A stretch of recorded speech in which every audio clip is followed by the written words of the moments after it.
Segregate చేసి ఇస్తే సగం పని వాళ్ళది మనం చేసినట్టే.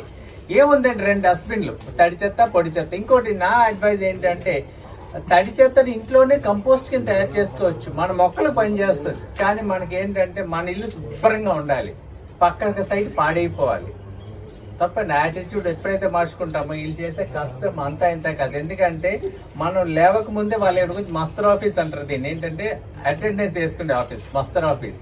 ఇక్కడికి వచ్చి మస్తర్ వేసుకొని వాళ్ళ డివిజన్కి, వాళ్ళ ఏరియాలకి వాళ్ళు వెళ్ళిపోయి వర్క్ చేస్తున్నారు. చూసారు కదండి, ఎక్స్టెండెడ్ అవర్స్.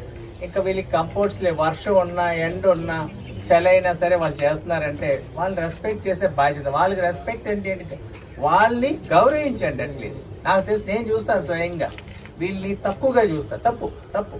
వాళ్ళు కూడా మనలాంటి మనుషులే, వాళ్ళు కూడా భోజనం చేస్తారు. ఆ చేతులతో వాళ్ళంతా పని చేయించడం తప్పండి. ఇంకోటి ఇది కాకుండా రోడ్లు ఊడవటం, తర్వాత ఒక విఐపి వస్తే మళ్ళీ అక్కడ స్పెషల్ డ్యూటీ. అర్థమవుతుందండి. వాళ్ళు మన ఇంటికి వచ్చిన వాళ్ళని రెస్పెక్ట్తో చూడండి.